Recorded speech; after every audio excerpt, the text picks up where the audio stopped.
Ada dua makhluk di tepi kanan dan kiri sirat. Makhluk pertama namanya silaturrahim, makhluk yang kedua namanya amanah. Siapa-siapa yang dulu Allah bagi jawatan tetapi tidak amanah, takkan lepas titian sirat. Yang pegang amanah, yang pegang tanggungjawab, hati-hati, benda itu disoal oleh Allah. Kamu Perdana Menteri, kamu timbalan Perdana Menteri, kamu Sultan, tiap-tiap inci pemerintahan kamu akan disoal oleh Allah Jalla Jalaluh. Jawatan itu adalah satu penyesalan besar, wahai Abu Dzar.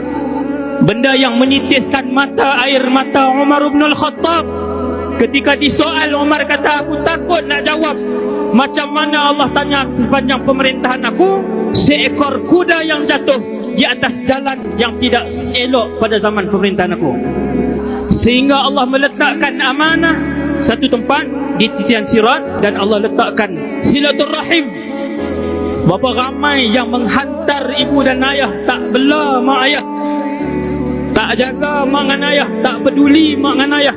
Hati-hati, takkan selamat di atas titian sirat, mesti jatuh masuk ke dalam gaung neraka Jahannam.